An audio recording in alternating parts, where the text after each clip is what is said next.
if you want to say FSG out, Klopp out, Trent Alexander out, anybody out, fine, it's your prerogative. But when we win, if they ever go back to the top again, do not come back to celebrate with us. He's going all out today. Okay? Let's get into a very serious topic this week, one that I found deeply depressing. Yeah.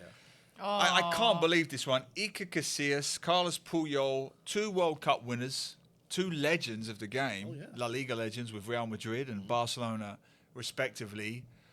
I'm still slightly flabbergasted at what the two of them did. I mean, give us an overview. WTF. Give us an overview, Han Kyung. What happened? So apparently, Casillas was involved in not a very nice extramarital kind of affair with supposedly there was rumors all in Spanish media that he's having an affair with another woman. So in order to stop these affairs, these rumors from spinning out of control, he sends out a tweet on his account, on his own social media account, saying that, oh, I'm coming out. In some sense, I'm coming out. I'm gay. Yeah. Okay. So the first few hours I was like, oh, wow, I sent it to you. Yeah, I sent it to you. I sent it to my friends. Like, wow, this is a big. It would have been very high profile by far person. the biggest name in football. World Cup winner and coming as well. out very bravely, come out. Wow, what a brave action. Hours later, suddenly then Puyol joined in, said, well, it's time for them to know or something like that, implying that to know the truth about us. To know the truth about us. So implying that he is also in the LGBT. So wow, that obviously there's something amiss already. You feel something amiss already, and then sure enough, a few hours later, suddenly the tweet was deleted, and then there was talk that it was a joke. It's just a joke, and then people were already linking up that he's trying to cover up that extramarital affair. Yeah. And then a couple of hours later, he finally releases and says, "Sir, my account was hacked." Yeah. This has to be the most sensitive hack in the history of hacking. So let's just, before Ash comes in, let's just process this hack. So someone breaks into your laptop, breaks into your account, sends just a single line, and then gives you the account back. And it's like to pray is saying that you're gay is actually it's a good thing. A very brave thing, empathetic quote, sensitive quote in Spanish, and then you hand the account back to Casillas. What a load of nonsense that was. Ash, what do you reckon? Okay, so, I mean, the news I was reading, I've been following Spanish media, obviously, was that Casillas, obviously, you guys know he used to be married to Sarah Carbonero, the Spanish journalist, who, by the way, was my idol growing up. I used to watch her a lot. Yeah. Oh, really? So she was a fantastic reporter, a pitchside reporter. So you guys know that they are no longer together. So apparently he told Marca, which is the Madrid daily, that he was frustrated with all the gossip about, people linking him to a new woman every week. He just wanted to live his life, so he was frustrated. Right. So he decided to tweet that in defiance. I'm not defending him obviously, but in defiance of all these gossip, because it was getting out of hand, so he couldn't deal with it. But I guess a good strategy would just not to just to keep quiet, just not keep to do quiet that. and not reply, because I think as a professional athlete you're used to people being in the spotlight, especially a high profile player like him. He should be able to sort of. I think he misjudged the whole thing. And Puyol chiming in just didn't it's a little bit. It could be also publicity for the El Clasico this week. You never know. Yeah, a PR, calculated PR Disastrous. strategy. Disastrous Any PR. publicity is good PR. Right? Well, you can sympathize with him if he says that he's constantly being harassed, but that is a very poorly judged move. Doesn't work. To say the very least. Yeah, and I don't believe that he was hacked for sure. Yeah. He wasn't. I mean, I'm willing to face legal ramifications, but I think we're on solid ground to say he wasn't hacked. Yeah. Secondly, all of his trite, meaningless, pointless, puerile apologies can't justify his idiotic comment in the first place. I can't stress enough how stupid his comment was, really. Justin Fashanu, I remember being a teenager when Justin Fashanu came out as the first gay footballer in 1990, who was also the first £1 million transfer in British football. That should be what he's remembered for. He's not. He's remembered for being the first gay footballer to come out, with a terrible caveat that he was completely denounced. His own brother, John Fashanu, who played for Wimbledon, denounced him publicly, and he subsequently committed suicide, took his own life at the age of 37, making it difficult, if not almost impossible, for anyone to come out, right? In recent years, we've seen one or two footballers. Thomas Beattie, who happens to be a good friend of mine, he was the first footballer to come out, a British footballer who was still playing. He was in the Singapore Premier League at the time when he came out. There was Hitzelberger, who played for West Ham for a while. And one or two guys, one in Australia. And just recently in July, a player from Blackpool, Jake Daniels, was the first currently active English player to come out. But if you go to and you go to Wikipedia, there is actually the list of people who have footballers who have openly come out as gay. Yeah. And there's about 7 male. There's a lot of women's football have done very, very well. Yeah, In of terms course, of because it's a more tolerant, empathetic environment. Tolerant. But men's football, you can see, I think about 7 or 8. And that's why. Pujols, I said Pural, I was right the first time. I can't even say it now. Let's do it again. Casillas and Puyol's puerile joke showed why it's so difficult for footballers to come out. Because initially, yes, there were lots of responses saying, this is great, this is going to help footballers. But equally, there were many others that were extremely homophobic, extremely idiotic, intolerant, bigoted, and so on. And now it's come out as a joke will make it even harder. A young footballer seeing the terrible response to that comment will think, well, why should I come out? If that's the kind of response I'm going to get, why on earth would I want to come out? And it is a problem in the game. It is a problem, but it's a problem in the men's game, not the women's game. Because in the women's game feels much more tolerant. Much more tolerant, isn't it? To be honest, like I don't really see any of the girls having an issue for the ones who are LGBTQ because I think in general, the Women's World Cup, especially even FIFA, have been quite proactive, in making sure that that's not a problem. And I think in general, the dressing room as well, despite your sexual preferences or your whatever you guys, prefer, I don't see any issues actually in women's football. But then I could be wrong. I don't know. No, I'm not really you're not wrong. You're not wrong. Yeah. When England won the Euros, half of the team, I think it's about half of the team, 6 or 7, are openly gay. Not only is it Rapinoe?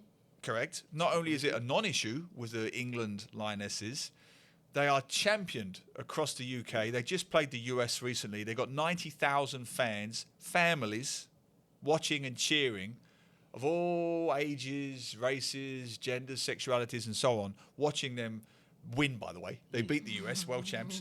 Half the team are gay. No one minds. So it's a men's football issue. It's not a women's football issue. So the men's football, we really have to do better in this. But then the hypocrisy is there. You've got the Qatar World Cup coming up.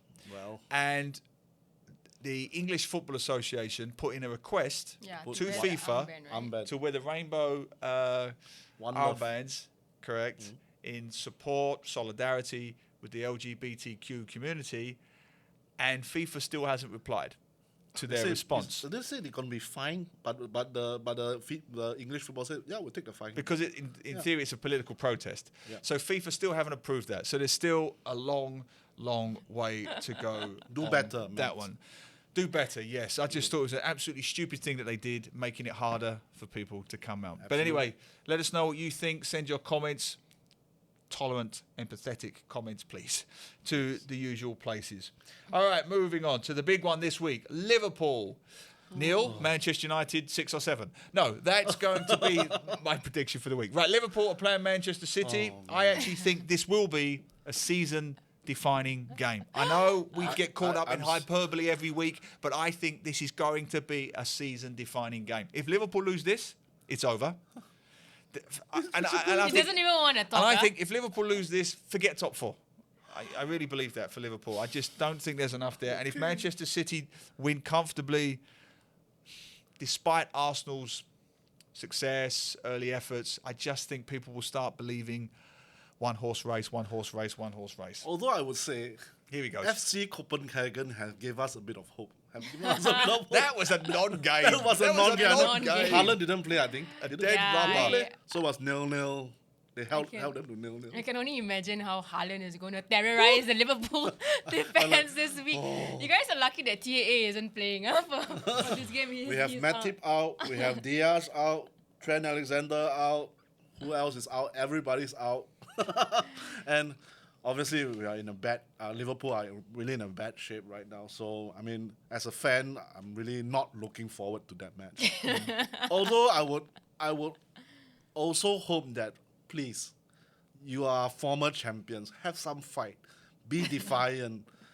Give hell to the if you really give hell to the Man City team, just make them as uncomfortable or give them a really hard time. You are at Anfield. Come on, you are at Anfield. Hell, defiance. He Yeah. always comes out with the cliches when he's got nothing else to say. He knows That's all I want to say. I'm saying in fan, but as a journalist, wow, I can't see any Way out. not saying way out, but I'm hoping I'm see, I can't even talk properly. Do you know Liverpool and West Ham are only currently separated on goal difference? Thank you for reminding me every day. Every day he's reminding me of that. There's only goal difference between the Happy Hammers and the hapless Reds. What do you think, Ash? What do you think? Liverpool, Man City? I don't see a chance, I'm not going to say in hell, but a chance in them recovering from this one, because Man City are on a roll now, especially Haaland, who's just been breaking records left, right, centre. And I remember in the first episode, I told you guys I didn't think he was going to make it, and now I take my words. Yeah, that was a good prediction, Ash. Yeah. Oh, come on. Now he's on what? How many goals? 14 plus goals? 14 plus goals, 20 in all competitions. He's probably scored another 3 while we're sitting here. Yeah. While we're sitting here, he just doesn't stop. I don't see him, stopping anytime soon. And I think against Liverpool, you can expect He reminds me of the time when 10 years ago when Thierry Henry was playing. Ooh. And every time Thierry Henry gets the ball near the Liverpool defense, I will be shouting, "Get the ball off him! Get the ball off him, please, please!" I was so in panic mode. I think Haaland will make me even more panic than that. Yeah, I agree. I can't see anything other than a huge upset, other than a Manchester City victory. But this is what I wanted to say. 0-0. And this is where I risk the wrath of you and our lovely, wonderful Liverpool supporters. I'm not even sure if I'm going to say it, but yeah, I'm going to go there. I've been reading a lot of the comments lately from Liverpool fans. You can probably guess where I'm going with this. Not all, but some. I think they're getting slightly hysterical. I'm already hearing calls for Klopp out, Trent gotta go, they're rubbish, they're lousy, they're this, they're that. I don't think Liverpool fans are necessarily covering themselves in glory at the moment. Lest we forget, let me just get the statistic here, right? I've got it written down. At the end of last season, City's points total from August 2018 was 358. Liverpool's was 357. They were 2 games away from winning every single trophy on offer last year and still ended up with a domestic double, right? League Cup, FA Cup. 2 games away from the Champions League and the Premier League. And yet I'm hearing Klopp out, Trent out, this one lousy, that one lousy, this one lousy, FSG out.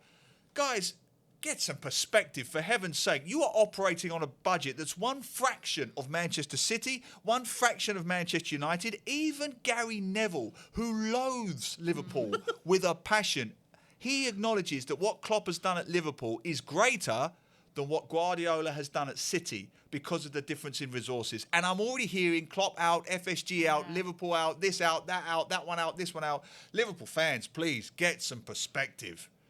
Okay. That's all I want to say to Liverpool fans. Which camera should I look at? He wants a close-up. Okay. He wants a close-up. If you want to say FSG out, Klopp out, Trent Alexander out, anybody out, fine. It's your prerogative. But when we win, if they ever go back to the top again, do not come back to celebrate with us. He's going all out today. Okay? Wow, you heard it from the coffee shop Arpeka. Wow. The coffee shop uncle is with us today. Don't come back, huh? You heard it here Don't come first. back. Don't come. Are you determined to... I'm Roy Keane now. No, but it's true. I actually, jokes aside, I agree with you. The whinging and the whining is just starting to rankle a little bit now. You know, what are we in? October, 8 games, 9 games? Yeah. And I'm already hearing all the things you said. Guys, come on. Any team, would give anything to have the last 4 or 5 years that Liverpool have had. Yep. He's the longest serving manager, I think, after just 3 now. Yeah. I think it's Shankly, Paisley, and there's one other one I can't remember the name of. Not Dalglish. He's already gone way past Dalglish. Or Houli? He's done a fantastic job, and I think the whining is getting a little bit annoying. So, but what do you think? More importantly, what do you think? Are Liverpool fans ungrateful? Should they have more perspective, or are their complaints justified? Send your comments, your criticism of Coffee Shop Uncle to Yahoo just to Southeast, him. Just send them to him. Just to him. Send to him. Yahoo Southeast Asia at YouTube, Yahoo SG, Yahoo_MY on Twitter, and Yahoo SEA on TikTok. Brilliant. See you after the break. At the very least, our women deserve to play in proper pitch with proper facilities, Yeah, proper dressing course. rooms. Yeah, they deserve the best. Yeah. Absolutely. Don't give Kiasu parents an excuse not to let their young girls play.